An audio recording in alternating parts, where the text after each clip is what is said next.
حضرت علامہ عبداللہ ثاقب صاحب ہمارے ساتھ موجود ہیں.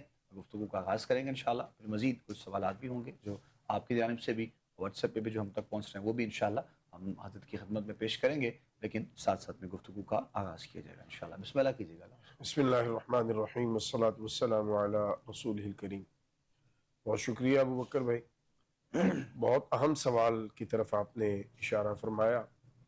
دیکھیے، بنیادی طور پر بحیثیت مسلمان ہم اللہ اور اللہ کے پیارے نبی صلی اللہ تعالی علیہ وسلم کے احکام کے مطابق عمل پیرا ہونے کے پابند ہیں. قرآن عزیز نے اور احادیث نبویہ صلی اللہ تعالی علیہ وسلم نے جو احکام ہمیں عطا فرمائے ان میں سے ایک اہم ترین حکم جو ہے وہ صدقہ و خیرات ہے. اور اس کی بہت سی بنیادی وجوہات ہیں جو سمجھ آنے والی ہیں. دیکھیے، معاشرہ جب تشکیل پاتا ہے ابو بکر بھائی تو اس میں ہر طرح کے افراد اور طبقات موجود ہوتے ہیں. نہ سارے بہت زیادہ خوشحال ہوتے ہیں اور نہ ہی سارے بہت زیادہ پریشان حال ہوتے ہیں. یہ ایک تناسب ہوتا ہے، ایک معاشرے کی خوبصورتی ہوتی ہے کہ کچھ لوگ جو ہیں وہ بہت زیادہ سیٹلڈ ہوتے ہیں، کچھ جو ہیں وہ مڈل میں ہوتے ہیں، اور کچھ جو ہیں وہ لوور مڈل کلاس ہوتی ہے، اور پھر کچھ جو ہے وہ بالکل غربت کی سطح سے نیچے رہتے ہیں. صحیح. اس تقسیم کو اللہ رب العزت جل وعلا نے اسلام کے سنہرے نظام کے اندر اس کی ضروریات کو پورا کرنے کے لیے جو اعلیٰ ترین طبقات ہیں خوشحالی کے اعتبار سے، مالی وسائل کے اعتبار سے، انہیں یہ پابند کیا، انہیں ترغیب دلائی. پابند زکوٰۃ کی حد تک کیا جہاں 2.5% آپ نے دینا ہی دینا ہے، اور پھر ترغیب دلائی گئی کہ آپ گاہے گاہے صدقہ و خیرات کے ذریعے اللہ کا قرب اللہ کی مخلوق کے ذریعے سے پائیں. اور جب آپ اللہ کی مخلوق کی ضرورتوں کو اور حاجتوں کو پورا کرنے کے لیے کوشاں ہوتے ہیں تو پھر بہت سی احادیث اس پر دلالت کرتی ہیں. رسول رحمت صلی اللہ تعالی علیہ وسلم نے اعتکاف سے افضل قرار دیا اپنے کسی حاجت مند بھائی کی مدد کے لیے اس کے ساتھ جانے کو. اور پھر یہ بھی فرمایا کہ جب تم کسی اپنے بھائی کی حاجت کو پورا کرنے کے لیے جاتے ہو تو واپسی تک تمہارے معاملات اللہ کے سپرد ہوتے ہیں اور اللہ خود ان کی نگرانی فرما رہا ہوتا ہے. بالکل. اچھا، اس میں پھر یہ ہوتا ہے جب آپ محروم طبقات کو اٹھاتے ہیں اور ان کی پریشانیوں میں آپ ان کا جو ہے سہارا بنتے ہیں تو پھر ان کی دعائیں جو ہیں وہ آپ کی مشکلات، پریشانیاں اور بیماریوں کو ختم کرنے کا سبب بنتی ہیں. کیونکہ جس شدت کے ساتھ وہ آپ کے لیے اپنے رب کے حضور دعا کے لیے ہاتھ اٹھاتے ہیں، یقیناً وہ تڑپ، وہ جذبہ ان کا اللہ کی بارگاہ میں مقبول ہوتا ہے. کیوں؟ مجبور اور ضرورت مند جو ہے وہ اللہ کے قریب ہوتا ہے، اور ایسے میں اگر آپ اس کی مدد کریں تو یقیناً آپ اللہ کے قرب کی منزلوں کو بڑی جلدی طے کرتے ہوئے اس مقام پر پہنچ جاتے ہیں جہاں شاید نوافل پڑھنے والا اور شاید نفلی روزے رکھنے والا بھی نہ پہنچ پاتا ہو. حضرت محبوب الہی نظام الدین کی ایک بات میرے ذہن میں آئی رضی اللہ تعالی عنہ. آپ کی مجلس سجی ہوئی تھی، گرمیوں کا موسم تھا، شدید گرمی تھی. آپ نے جو انتظام سائے کا کروا رکھا تھا، عوام اس سائے کے انتظام سے بڑھ گئی. صحیح. اور دھوپ میں کچھ لوگوں کو بیٹھنا پڑ گیا. ٹھیک. حضرت محبوب الہی کی جب نظر پڑی تو آپ نے اپنے مریدین اور محبین کو فرمایا کہ قریب قریب ہو جاؤ. اور اگلا جملہ بڑا قابل غور ہے، اللہ کرے آپ کے دنوں تک پہنچ پائے. حضرت خواجہ صاحب نے جو جملہ ارشاد فرمایا دھوپ میں بیٹھے وہ ہیں، جل میں رہا. اللہ اکبر. یہ جو کیفیت ہے اولیاء کی اور صوفیاء کی، یہ بھی اس طرف اشارہ کرتی ہے کہ اللہ کو راضی کرنا ہے یا اللہ کے محبوب صلی اللہ علیہ وسلم کو راضی کرنا ہے تو اس کا راستہ اللہ کی مخلوق اور حضور جان رحمت صلی اللہ علیہ وسلم کی امت کو خوش کرنا ہے. تو یہ صدقہ جو ہے بنیادی طور پر یہ بلاؤں کو ٹالتا ہے، اور یہ حدیث نبوی صلی اللہ علیہ وسلم ہے. اور بلائیں جو ٹل رہی ہیں اس میں ایک تو اللہ آپ سے راضی ہو رہا ہے، بالکل، کہ آپ اللہ کی مخلوق کے چہروں پہ مسکراہٹ لانے کا ذریعہ بن رہے ہیں، ان کے آنسو پوچھ رہے ہیں، ان کی مشکلات کو اللہ کے فضل سے اور اللہ کی دی ہوئی توفیق سے آسانیوں میں تبدیل کر رہے ہیں. دوسرا، وہ مظلوم اور مجبور لوگ آپ کے لیے دعا کر رہے ہیں، دستے دعا بلند ہے ان کا. اور تیسرا، رسول رحمت صلی اللہ تعالی علیہ وسلم خوش ہوتے ہیں جب ان کے امت پہ کوئی شفقت کرتا ہے، جب مہربانی کرتا ہے، تو یہ ساری چیزیں جب مل جاتی ہیں تو پھر بلائیں کہاں رہ سکتی ہیں، بیماریاں تکلیفیں کہاں رہ سکتی ہیں۔ اس لیے روٹین بنائیے، کچھ نہ کچھ روزانہ کی بنیاد پہ صدقہ و خیرات کرتے رہیے تاکہ یہ دعائیں اور یہ برکتیں آپ سمیٹتے رہیں۔ بالکل ایسے ہی بہت سے ایسے احباب بھی ہیں جن کو ہم جانتے بھی ہیں ذاتی طور پر، جو اس خوبصورت عمل کا جو ہے وہ یا گاہے بگاہے بھی ہوتا رہتا ہے، لیکن خاص طور پر کچھ ایسے خاص ہمارے دن ہوتے ہیں جن کو ہم لوگ مناتے ہیں، یعنی ہمارے اسلامک ایسے خاص دن ہیں، اور ان میں بہت سی چیزیں ہیں، اور پھر ہمارے بزرگان دین کے خاص کچھ ایام ایسے آتے ہیں، ان دنوں میں بھی بہت زیادہ اس چیز کا اہتمام کیا جاتا ہے۔ اور یہ تو خیر ایک بہت الگ سے ایک موضوع، الگ سے ایک بحث ہے کہ کون کس کو کس طرح مانتا ہے، کیا کرتا ہے، کیسے کرتا ہے، لیکن اگر آپ کسی بھی اللہ کے بزرگ کا وہ دن یا وہ ایام آپ لوگ مناتے ہیں جس میں شریعت سے ہٹ کر کوئی بھی ایسا معاملہ نہیں ہوتا ہے یا دیکھا نہیں جاتا ہے، تو میرے خیال سے اس میں کوئی قباحت نہیں ہو سکتی ہے اگر آپ وہاں پر قرآن کی کوئی تلاوت ہو رہی ہے، قرآن و حدیث لوگوں کو پڑھائی جا رہی ہے، بتائی جا رہی ہے، سمجھایا جا رہا ہے، اور بعد از اس تمام چیزوں کے اگر اسی وقت میں یعنی کچھ طعام کا اہتمام کیا جاتا ہے، سارے معاملات ہم جو دیکھ رہے ہوتے ہیں، تو کوئی کسی قسم کی اس میں کوئی قباحت ایسی ویسی نہیں ہے۔ تو اکثر چونکہ ہم نے سنا ہے ایسے معاملات پر، وہ چونکہ سوال ہمارا موضوع ایسا تھا تو میرے ذہن میں یہ بات آ گئی کہ لوگ یہ بھی کہہ رہے ہوتے ہیں کہ یہ تمام جو پیسے ہیں یہ تو صدقے کے پیسے ہیں، اور یہ تو خیرات جو ہے وہ لوگوں کو دی جاتی ہے، تو یہ اکٹھا کر کے اس کو ایک بڑے پیمانے پر اس کا اجتماع کرتے ہیں یا لوگوں کو کھانا کھلایا جاتا ہے۔ تو یہ بھی ایک بڑا عجیب سا کانسیپٹ اصل میں چونکہ لوگوں کے ذہن میں ہے، اور جس کو دور کرنا بہت زیادہ ضروری ہے۔ تو ایسا تو خیر کوئی معاملہ نہیں ہوتا ہے، جہاں تک رہی ہم جن بزرگان دین کو جانتے ہیں، جن کو سمجھتے ہیں، جن کو ہم نے دیکھ رکھا ہے، اور جن سے ہمارے کچھ تعلقات یعنی ان کے بچوں سے ہیں، ان کی آج کی نسلوں سے ہیں، تو وہ تو اپنے ہی اپنی ذات سے یعنی خرچ کر کے جی سارے معاملات کر رہے ہوتے ہیں، اس میں کوئی ایسی ویسی بات نہیں ہے۔ اور بلکہ ابھی کچھ دیر پہلے میں دیکھ رہا تھا، آپ نے بھی اپنے فیس بک پہ اپنے والد گرامی کی جو ایک پوسٹ جو ہے وہ آپ نے کر رکھی تھی، تو یہ دین کی خدمت ہے کہ ساری زندگی آپ نے قرآن کی تلاوت کی ہوتی ہے، لوگوں کو حدیث آپ نے پڑھائی ہے، اور آج اتنے جو ہے وہ ہزاروں کی تعداد میں آپ کے شاگردوں کا ہونا پھر یقیناً یہ ایک بہت ذریعہ نجات بے شک۔ آپ کے لیے بن جاتا ہے۔ تو یہ ایک خاص عمل ہے جس پر آج کل کے دور میں، آج کل کے وقت میں ہمیں بھی توجہ دینا بہت زیادہ ضروری ہے۔ تو یہ ساتھ ساتھ معاملہ جو ہے وہ ضرور جو ہے وہ ہونا چاہیے۔ کچھ سوالات بھی ہیں جو جی واٹس ایپ پہ بھی ہیں، ان پر بھی انشاءاللہ ہم بات کر رہے ہیں، ساتھ ساتھ اس موضوع پر بھی بات ہو رہی ہے صدقہ و خیرات کے حوالے سے بھی۔ اچھا، کچھ لوگ یہ بھی جانتے ہیں پھر کہ خاص کوئی چیز ہے یا پھر خاص کوئی عمل ہے یا پھر خاص کوئی صدقہ جس کو سرکار دو عالم نے پسند فرمایا ہو، یا پھر سرکار نے فرمایا ہو کہ یہ عمل خوبصورت ہے کہ یہ صدقہ آپ لوگ کیا کریں، امت میں یہ چیز پھیلائی جائے، تو اس پر بھی تھوڑی سی بچاؤں گا الفاظ ضرور فرمائیں۔ بطور دین کا طالب علم میری جو اس پہ اپنی کہہ لیں اسٹڈی ہے، یا جی جی۔ میں جو اس پہ رائے رکھتا ہوں، ہوں اور یہ میری رائے سے اختلاف آپ کا حق ہے، آپ بالکل کر سکتے ہیں، یہ کوئی حرف آخر نہیں۔ ہوں میری سمجھ یہ ہے کہ بکر بھائی، معاشرے کو یا آپ کے ارد گرد آپ سے وابستہ لوگوں کو جس چیز کی ضرورت ہے وہ اس وقت کا بہترین صدقہ ہے۔ صحیح ہے، بالکل رسول صحیح۔ رحمت صلی اللہ تعالی علیہ وسلم کی پاک بارگاہ میں ایک صحابی حاضر ہوئے، عرض کی، اللہ کے نبی صلی اللہ علیہ وسلم، میری والدہ ماجدہ کا وصال میری غیر موجودگی میں ہو گیا، ہوں میں شہر میں موجود نہیں تھا، اگر میں ہوتا تو میرا یقین ہے کہ مجھے والدہ کچھ نہ کچھ اس آخری اپنے وقت میں صدقہ و خیرات کرنے کا حکم فرماتی، تو کیا اب میں ان کی طرف سے کوئی صدقہ خیرات کر سکتا ہوں؟ ہوں اس کا انہیں فائدہ ہوگا؟ رسول رحمت صلی اللہ علیہ وسلم نے فرمایا بالکل کر سکتے ہو، کرنا چاہیے، فائدہ ہوگا۔ پھر اگلا سوال عرض کیا، آقا صلی اللہ تعالی علیہ وسلم، میں کیا ان کے لیے صدقہ کروں؟ اس وقت لوگوں کو پینے کے پانی کی قلت کا سامنا تھا۔ صحیح۔ رسول رحمت صلی اللہ علیہ وسلم نے فرمایا کہ آپ ان کے لیے پانی کا کنواں ایک بنوا دیں۔ انہوں نے پانی کا کنواں کھدوایا اور اس کا نام ہی رکھ دیا، یہ سعد کی ماں کا کنواں ہے۔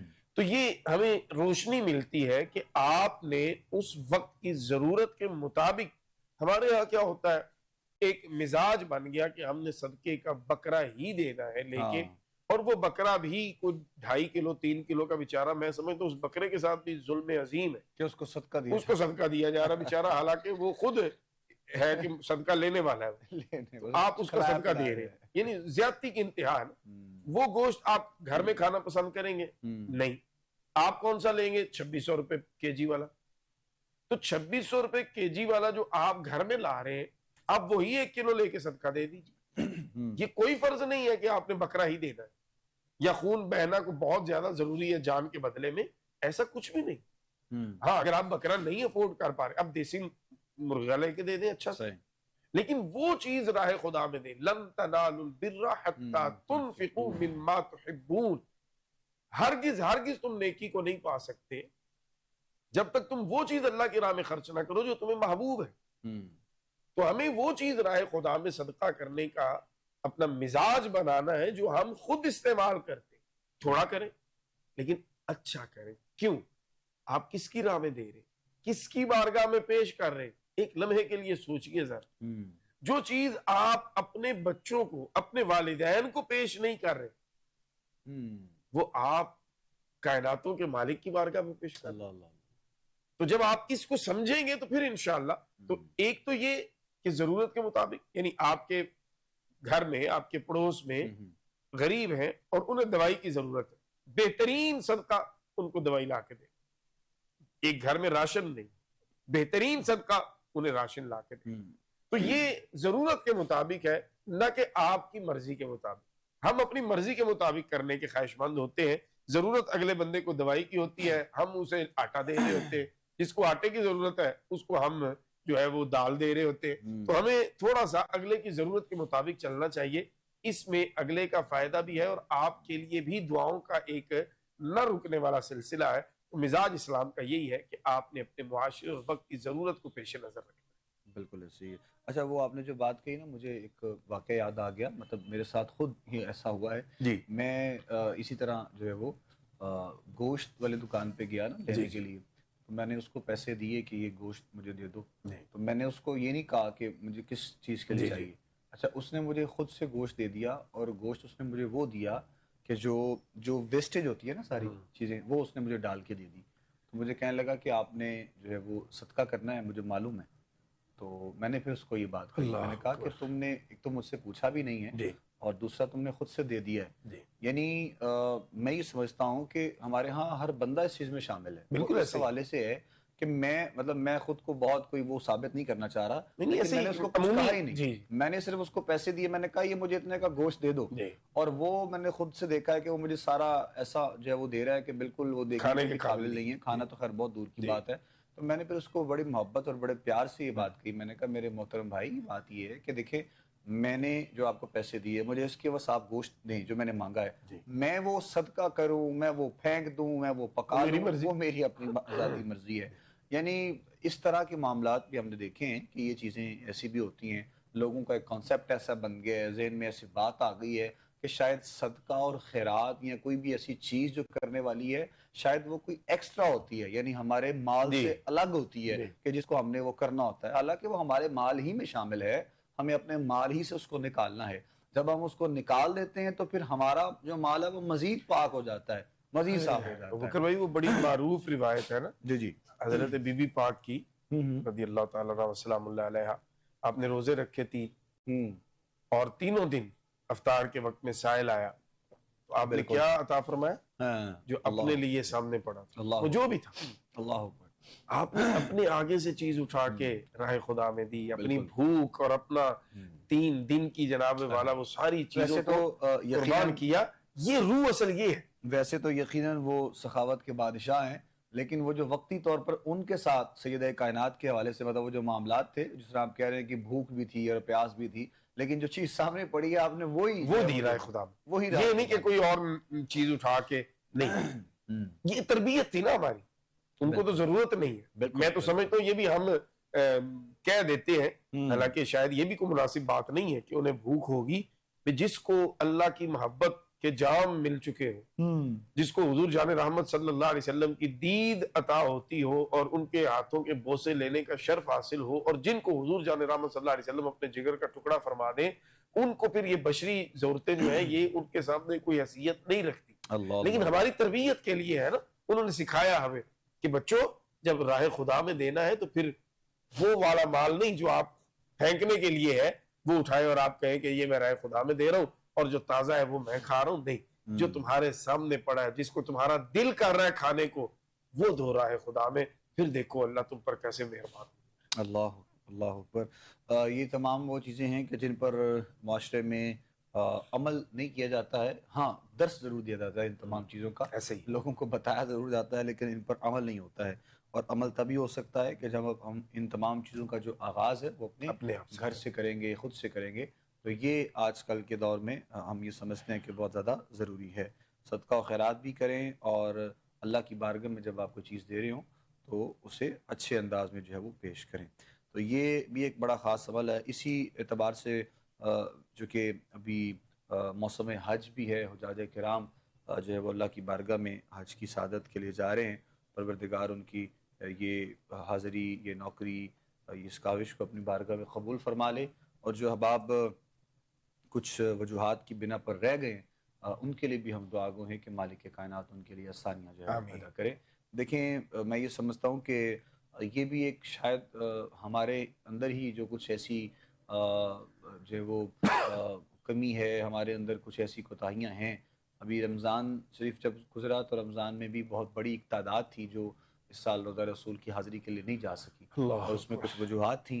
اور اب حج کے حوالے سے بھی ایسا ہی ہوا کہ بہت جو ہے وہ ہزاروں لوگوں کے جو ہے وہ ہم نے دیکھا ہے کہ ان کے جو پیسے وغیرہ ہیں وہ انویسٹ ہوئے ہیں، اور لوگ بڑے بڑے پریشان ہیں. لوگوں نے ایک نیت کر رکھی ہے حج کی. تو میرے خیال سے یہ تمام چیزیں، ہمارا جو طور طریقہ ہے، ہمارا جو اٹھنا بیٹھنا ہے، ہمارا جو لین دین ہے لوگوں کے ساتھ آپس میں، اور ہمارا جو لائف سٹائل ہے، یہ تمام چیزیں کرنے سے پہلے ہمیں یہ دیکھنا چاہیے کہ اللہ کی بارگاہ میں جو ہم جا رہے ہیں، کیونکہ یہاں پر تو یہ بھی کہا اور جاتا ہے، سننا جاتا ہے کہ جس طرح رمضان میں لوگ جاتے ہیں، بہت سے ایسے مخیر حضرات اور بہت بڑی تعداد ایسی بھی ہے جو حج کی سعادت کے لیے جاتے ہیں، لیکن انہیں یہ معلوم نہیں ہے کہ ان کا جو کمایا ہوا پیسہ ہے وہ حلال ہے یا پھر حرام ہے. تو کبھی کبھی ایسا معاملہ ہو جاتا ہے. دیکھیں، ہم کوئی ان پر تنقید نہیں کر رہے ہیں، نہ تو ان پر کوئی الزام لگا رہے ہیں. ہم لگا ہی نہیں سکتے ہیں، ہم اس کا فیصلہ ہی نہیں کر سکتے. وہ تو اللہ کی ذات ہی جانتی ہے کیا ہے کیا نہیں ہے. لیکن ہمیں سوچنا چاہیے کہ ہمارے ایسے معاملات میں جو رکاوٹیں آ جاتی ہیں اس کی وجہ کیا ہے. اصل جو مقصد ہے، جو بات میں کہنا چاہ رہا ہوں، رکاوٹوں کا آ جانا، مسائل کا پیش ہونا، ان کی وجہ کیا ہے. ہر چیز ہم اس جملے پہ ڈال دیں کہ اللہ نے جب چاہا تو ہوگا، اللہ جب چاہے گا تو ہوگا. پروردگار کے چاہنے سے ہی یقیناً بے شک سارے معاملات ہوتے ہیں. لیکن وہ علم، وہ شعور جو اللہ رب العزت نے انسان کو دے رکھا ہے، اس کا استعمال بھی وقتی طور پر جب کیا جائے تو وہ بھی بہت زیادہ ضروری ہوتا ہے. اللہ کی بارگاہ میں دعا گو ہیں پروردگار سب کے لیے آسانیاں جو ہے مالک کائنات پیدا کرے. کچھ سوالات واٹس ایپ پہ جو ہمیں ملتے رہتے ہیں، ان میں سے بھی ہم کچھ بات کر رہے ہوتے ہیں. اس میں ایسے ہے کہ کچھ سوالات جو بارہا کیے جاتے ہیں ان کے ہم یعنی اجتماعی طور پر شامل کر لیتے ہیں تاکہ ایک ہی جواب تمام بھائیوں کا، دوستوں کا دے دیا جائے. اور بقیہ کچھ ایسے سوال ہٹ کے ہوتے ہیں تو وہ ہم جو ہے وہ ضرور علامہ صاحب کے سامنے وضاحت سے، تفصیل سے جو ہے وہ پیش کر دیتے ہیں. تو انشاءاللہ اس حوالے سے بھی ضرور جو ہے وہ بات کر دی جائے گی. بہت سے لوگوں نے جی صحت یابی کے لیے سوال کر رکھا ہے. بیمار ہیں بہت سے لوگ، کسی کی والدہ ہے، کسی کا بھائی، کسی کی بہن. تو صحت یابی کے لیے، کچھ صحت و عافیت والے معاملات کے لیے ضرور رہنمائی جو ہے وہ فرمائے. کچھ پڑھنے کے لیے، کچھ دم کے لیے کرنا ہے، یا پھر کیا بہتر اور مناسب ہو سکتا ہے. یہ اجتماعی جواب سب کے لیے ہوگا. اب بیماری سے متعلقہ جتنے بھی معاملات ہیں ہمارے، کہ ظاہر ہے آج کے دور میں یہ بڑا میجر ایشو ہے ہر گھر میں، اور بلکہ یوں کہوں ہر دوسرا بندہ کسی نہ کسی عارضے میں مبتلا ہے. تو یہ بے جا نہیں. اس کے لیے ایک تو بہت مجرب چیز ہے سورہ فاتحہ شریف. سورہ فاتحہ شریف کی ایک تعداد آپ مقرر کر لیں، 9 کر لیں، 11 کر لیں، 21 کر لیں، 41 کر لیں، جو بھی آپ کی سہولت کے مطابق ہے. آپ اسے ہر نماز کے بعد پڑھیں تو بہت اچھی بات ہے، ورنہ نماز فجر کے بعد اپنے اوپر لازم کریں. اول آخر آپ نے دروشی پڑھنا ہے 7 مرتبہ. بیچ میں سورہ فاتحہ شریف پڑھنی ہے، لیکن پڑھنی اس طرح ہے کہ آپ نے بسم اللہ شریف کو ملانا ہے سورہ فاتحہ کے ساتھ. بسم اللہ الرحمن الرحیم الحمد للہ رب العالمین. اس طرح آپ اس کو 7 سے لے کے 41 مرتبہ، کوئی طاقت 7 11 21 41 7 11 21 41 کوئی ایک عدد رکھ لیں. روزانہ کی بنیاد پہ اسے پانی سامنے رکھ کے پڑھیں، اپنے اوپر بھی دم کریں، پانی کے اوپر بھی دم کریں اور پئیں، اور ساتھ اپنی جو دوائی آپ لے رہے ہیں، ٹریٹمنٹ جو چل رہا ہے، اسے جاری رکھیں. آپ دیکھیں گے انشاءاللہ چند دن کے اس عمل کے بعد آپ کی دوائیاں آپ پر زیادہ بہتر اثر کرنا شروع کر دیں گی. آپ کی بیماریوں میں آپ کو واضح ریلیف محسوس ہونا شروع ہو جائے. دوسرا، روزانہ رات کو سوتے وقت یا دن میں کسی بھی وقت جب آپ کو تنہائی اور سکون میسر ہو، ڈسٹربنس نہ ہو، آپ سورہ رحمان کی تلاوت لگائیں گے قاری عبدالصمد الباسط صاحب کی آواز میں، بغیر ترجمہ کے سنیں، آنکھیں بند کر کے سنیں اور اپنے دل کو صاف کر کے سنیں. کسی کے بارے میں نفرت، حسد، کینہ، بغض ایسی چیزیں نہ ہو. اللہ کی رضا کے لیے معاف کر کے، دل کو صاف کر کے سورہ رحمان کی تلاوت سنیں. سامنے آدھا گلاس پانی رکھ لیں، جب سورہ رحمان کی تلاوت مکمل ہو اس کے اوپر دم کریں، وہ پانی پی لیں، اس پانی کے گھر میں چھینٹے لگا دیں. انشاءاللہ آپ دیکھیں گے کہ دنوں میں، مہینوں کی بات نہیں، سالوں کی بات نہیں، ہفتوں کی بات نہیں، دنوں میں انشاءاللہ میرے اللہ نے چاہا تو آپ کے جو بھی مسائل ہیں صحت سے متعلقہ، آپ واضح اس میں ریلیف محسوس کریں گے انشاءاللہ. جزاک اللہ جی. جواب سن لیجیے آپ نے، بہت تفصیل سے راؤ صاحب نے بتایا ہے ہمارے تمام دوستوں کے لیے، بھائیوں کے لیے، بہنوں کے لیے. بیماری کے حوالے سے ہم دعا گو بھی ہیں انشاءاللہ. اللہ رب العزت کی بارگاہ میں مالک کائنات صحت و عافیت والے معاملات سب کے لیے فرمائے. اور بہت سے دوستوں نے بیرون ملک بھی سفر کے لیے جو ہے وہ سوال کر رکھا ہے، تو اس کے لیے بھی کچھ رہنمائی فرمائیے. جو اب آپ جانا چاہ رہے ہوتے ہیں ان کے لیے بہتر کیا ہو سکتی ہے اور کیسے ہم وہ کر سکتے ہیں؟ جی، بھائی جانے والے آپ جو ہے، ایک تو بڑا سنبھل کے فیصلہ کریں، جو بھی کریں اندھا اعتماد نہ کریں. دوسرا، استخارہ کریں. آپ جہاں جانا چاہ رہے ہیں، جس مقصد کے لیے جانا چاہ رہے ہیں، جو کام کرنے جانا چاہ رہے ہیں، وہ آپ کے لیے بہتر ہے کہ نہیں. ہمارے یہاں ہوتا یہ سارا کچھ کرنے کے بعد ہمیں یاد آتا ہے، کوئی یاد کروا دیتا ہے کہ یار استخارہ کروا لینا تھا، اچھا چلو میں بھی کروا لوں. اس وقت فائدہ کوئی نہیں ہوتا، کیونکہ ہم آپ کو اگر کہیں نہیں جانا، آپ کہیں گے جی ہمارا تو 10 لاکھ لگ گیا، 20 لاکھ لگ گیا، پاگل ہے نہ جائے. تو پھر پوچھنے کا فائدہ بھائی؟ پوچھیں تو تب نا جب آپ نے ہماری ماننی ہے. تو اس لیے استخارہ پہلے کریں. دوسری چیز پڑھنے کے لیے میں عرض کر دیتا ہوں، 3 نام ہے اللہ کے، یا رحمانو یا رحیمو یا کریم. یا رحمانو یا رحیمو یا کریم، ایک تسبیح اس کی اور ایک تسبیح لا حول ولا قوت الا باللہ العلی العظیم. یہ 2 تسبیحات آپ کریں اور اللہ سے دعا کریں، اور دعا یہ کریں کہ اللہ جو میرے لیے بہتر ہے وہ فرما.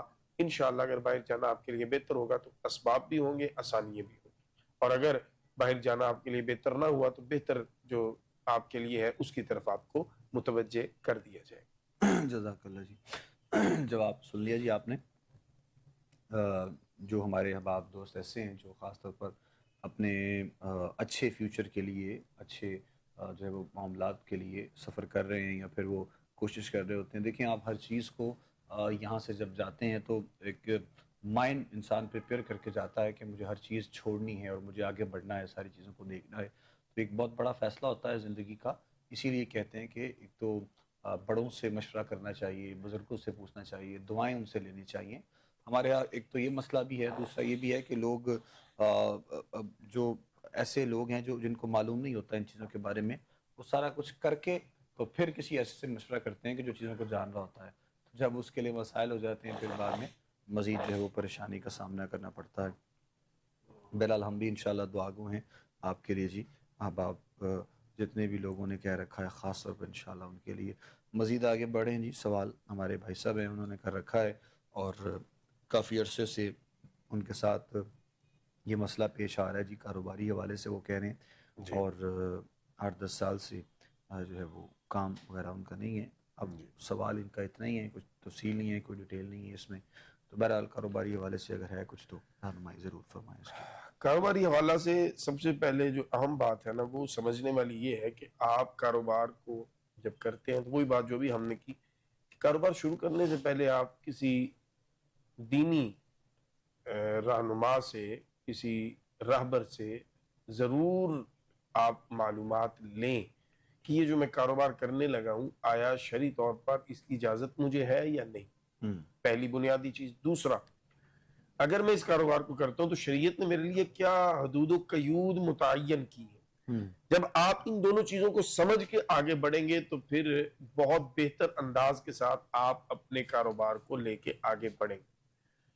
تیسری چیز، نماز کی پابندی کے ساتھ آپ نے ایک تسبیح اللہ کے دو مبارک نام یا باسطو یا رزاقو، یا باسطو یا رزاقو، اس کی آپ نے کرنی ہے، اور ایک تسبیح استغفر اللہ ربی من کل ذنب واتوب الیہ۔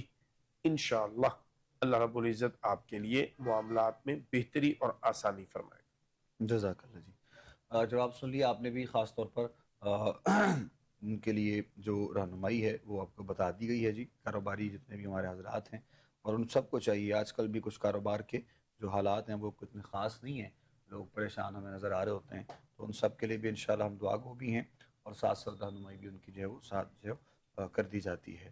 گھریلو ماحول کے لیے کچھ پاکیزہ اور بہتر سے بہتر کرنے کے لیے کچھ ضرور ارشاد فرمائیے جناب عبداللہ صاحب۔ لوگوں کے کافی سوال ہیں جی اس حوالے سے، تو میں نے اس کو شارٹ کر لیا ہے، کیونکہ بہت سے لوگوں کے سوال بہت بہت لمبے ہیں، جی تو میں شامل کروں تو پھر کافی وقت اس میں لگ جائے گا، تو گھر کے ماحول کو بہتر سے بہتر بنانے کے لیے کچھ مہربانی ضرور فرمائیں۔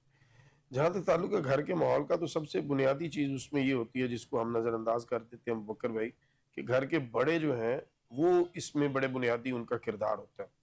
اگر تو آپ خود اللہ رب العزت کے فرما بردار ہیں اور رسول رحمت صلی اللہ تعالیٰ علیہ وسلم کی شریعت مطہرہ پہ عمل کی حتی الامکان کوشش کرنے والے ہیں، تو یقیناً آپ کا گھر کا ماحول جو ہے وہ بڑا بہترین ہوگا، آئیڈیل ہوگا۔ اور جب آپ خود اللہ رب العزت کی فرما برداری سے پیچھے پاؤں ہٹاتے ہیں تو پھر یقیناً آپ اپنے گھر کو بگاڑ کی طرف لے کے جاتے ہیں، کیونکہ سادہ سی بات ہے، آپ اپنے رب کے نہیں تو پھر کوئی آپ کا کیسے ہوگا۔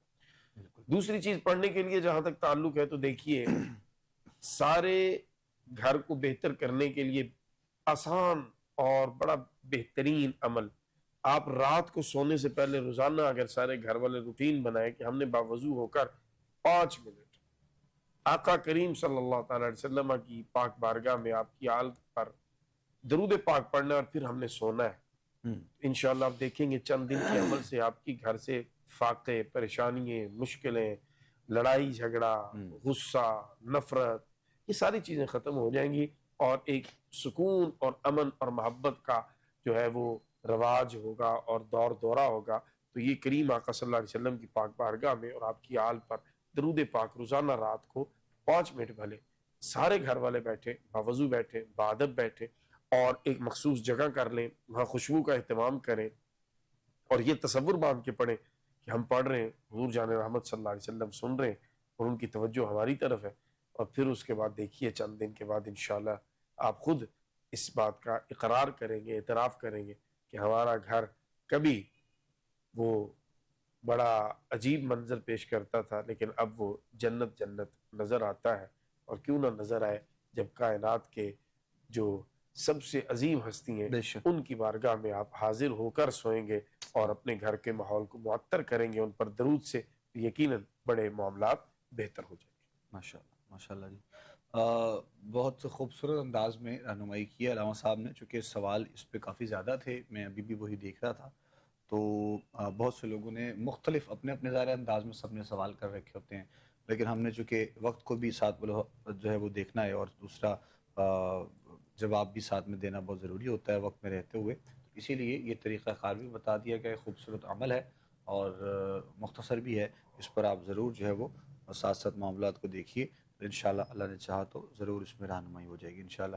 قرض کی ادائیگی کے حوالے سے بھی کچھ علامہ صاحب ضرور، اب آپ کی طرف سے کافی سوال ہیں اس حوالے سے۔ بالکل، قرض کی ادائیگی کے لیے ایک تو استغفار جو ہے نا جی، کثرت کے ساتھ کھلا استغفار کریں، اور سبحان اللہ و بحمدہ سبحان اللہ العظیم استغفر اللہ، یہ پڑھ لیں تو بہت بہتر ہو جائے گا، اللہ کی حمد بھی ہے اور بڑے اللہ کے محبوب کلمات ہیں، اور دوسرا استغفار بھی ہو جائے گا۔ اگر ویسے استغفار کرنا چاہیں استغفر اللہ ربی من کل ذنب واتوب الیہ، یہ بھی کیا جا سکتا ہے، تو کثرت استغفار جو ہے یہ انشاءاللہ آپ کے قرض کے اتارنے کا آپ کو اسباب بھی دے گا، اور آپ کے لیے آسانی کے اور خیر کے معاملات بھی فرمائے گا انشاءاللہ۔ چلیں، جزاک اللہ جی۔ قرض کے حوالے سے بھی جو آپ نے سوال کیے جی، لوگوں کی طرف سے ہم تک پہنچے، اس پر بھی ساتھ سے جو ہے وہ رہنمائی آپ کی کر دی گئی ہے۔ دعا کریں گے انشاءاللہ اللہ رب العزت کی بارگاہ میں پروردگار خیر و عافیت والے معاملات آپ سب کے لیے فرمائے، اور مزید آگے بڑھیں گے انشاءاللہ۔ بہت سے لوگوں نے ہمیں دعاؤں کے لیے کہہ رکھا ہے، انشاءاللہ ضرور پروگرام کے بس ابھی لاسٹ مومنٹس میں ہم آپ سب کے لیے دعا گو رہیں گے جی، ضرور۔ جناب آپ کی طرف سے جو بھی ہمیں سوال کیے جاتے ہیں انشاءاللہ اس پر بات کی جائے گی، ساتھ ساتھ جو ہے اب ایک اور ہمارے بھائی صاحب ہیں، انہوں نے سوال یہ کیا ہے، اور وہ کہتے ہیں جی کہ گھر کا ایک ذمہ دار ہوں میں، یعنی مجھ پر کافی ذمہ داریاں ہیں، جی اور مجھ سے وہ ذمہ داریاں میں کر بھی رہا ہوتا ہوں، لیکن گھر والے مجھ سے جو ہے وہ مطمئن نہیں ہوتے ہیں، تو ان کا کہنا یہ ہے۔ تو بہرحال آپ کی رہنمائی کچھ کرتے ہیں جی، سوال آپ کا بڑا ایسا ہے، تو انشاءاللہ کچھ ضرور فرمائیے جی ان کے اصل حوالے سے۔ میں ہوتا ہی ہے وکر بھائی کہ توقعات لوگوں کی آپ سے زیادہ ہوتی ہیں، اور جب آپ ان توقعات کو پورا نہیں کر پاتے تو پھر یہ معاملات درپیش ہوتے ہیں۔ تو دونوں سائڈوں کو سوچنا چاہیے، آپ پوری ایمانداری کے ساتھ اپنا کام کریں اور ان باتوں کو آپ دل پہ نہ لیں، اور گھر والوں کو بھی چاہیے کہ وہ آپ کی کیپیسٹی اور آپ کی کوشش کو کم از کم جو ہے وہ دیکھیں اور اس کو تسلیم کریں، کیونکہ جب آپ کسی کو حوصلہ دیتے ہیں تو یہ یقینی بات ہے کہ وہ پھر مزید بہتر کرنے کی کوشش کرتا ہے، اور جب آپ کسی کو بار بار ٹوکتے ہیں اور آپ اس کی ہمت کو توڑنے کا ذریعہ بن رہے ہوتے ہیں کہ تم کر کچھ نہیں رہے، تم تو نکمے ہو، تم نے یہ بھی نہیں کیا، تم نے وہ بھی، تو پھر ایک ٹائم آتا ہے بندہ ڈھیٹ بن جاتا ہے اور کہتا ہے اچھا ٹھیک ہے میں کرتا ہی نہیں، کر لو۔ اب آپ پڑھنے کے لیے آپ اللہ رب العزت جل وعلا کی بارگاہ میں یا حی یا قیوم برحمتک استغیث ایک تسبیح تو اس کی کیجئے، اس سے انشاءاللہ آپ کو دلی طور پر سکون قلب نصیب ہوگا، جو کہ آپ کے لیے بہت ضروری ہے اس وقت۔ اور دوسرا جو ہے وہ آپ نبی پاک صلی اللہ علیہ وسلم کی ذات پہ کثرت کے ساتھ درود پاک پڑھیں۔ تو ان دو تسبیحات کے ساتھ انشاءاللہ اللہ رب العزت نے چاہا تو آپ کے لیے آسانی کے معاملات ہوں۔ چل جزاک اللہ جی، جواب سن لیا جی آپ نے بھی۔ جو سوال آپ نے کیا ہے ایسا ہو جاتا ہے کچھ چیزیں، لیکن جو شخص گھر کا بڑا ہوتا ہے یا جس پر ذمہ داری ہوتی ہے، تھوڑا سا اس کے لیے بھی تحمل مزاجی کا جو ہے وہ مظاہرہ جی کرنا بہت زیادہ ضروری ہوتا ہے۔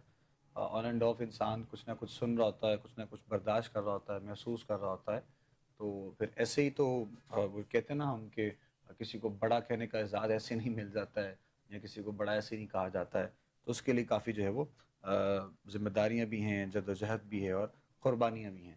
تو اسی لیے اس میں کوئی آپ کو دل پہ ناپ لگائیں، اوبویسلی وہ آپ کا اپنا گھر ہے، آپ کا خون کا رشتہ ہے، آپ کے بھائی بہن بیوی بچے والدین یہی سب ہو سکتے ہیں گھر میں، اور کون ہوتا ہے اس کے علاوہ؟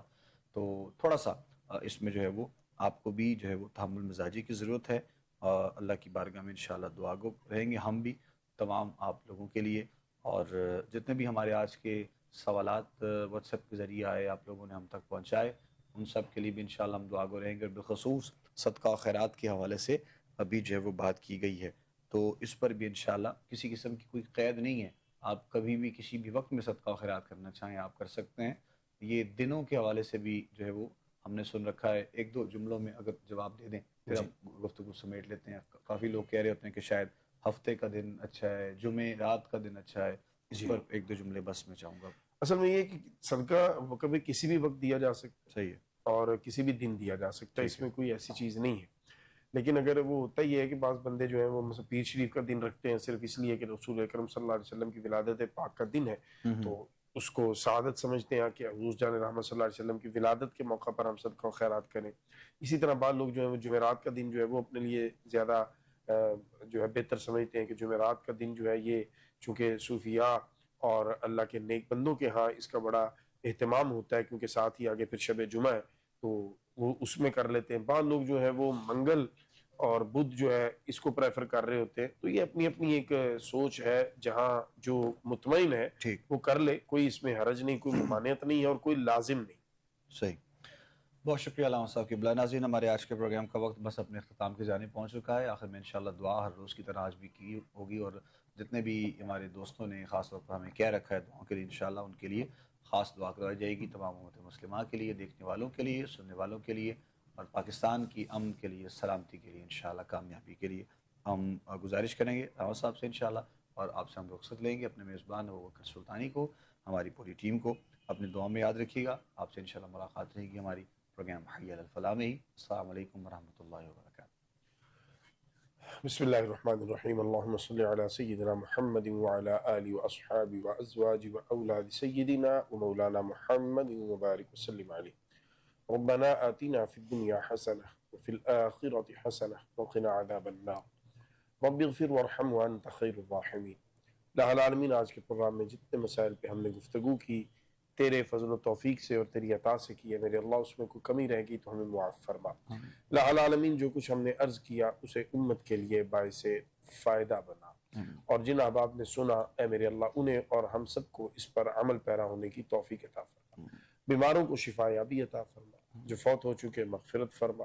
اے میرے اللہ، جو مقروض ہیں اپنے فضل سے قرض سے خلاصی عطا فرما، رزق حلال میں برکت فرما، جائز کاروباروں میں ترقی عطا فرما، تمام عالم اسلام کی سلامتی فرما، بالخصوص ہے میرے اللہ فلسطین و کشمیر کے مظلوموں کو آزادی نصیب فرما، ہمارے پیارے وطن پاکستان کی حفاظت فرما، اس کی حفاظت کرنے والوں کی حفاظت فرما، شہدائے پاکستان کے درجات بلند فرما۔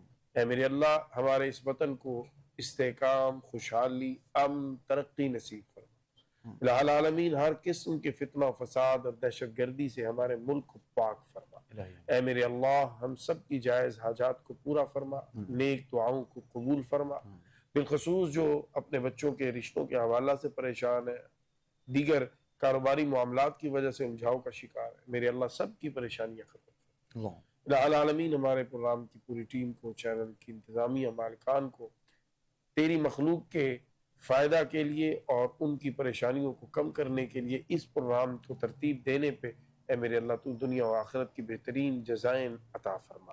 وصلی اللہ تعالی علی خیر خلقہ محمد وآلہ وصحبہ اجمعین برحمتک یا ارحم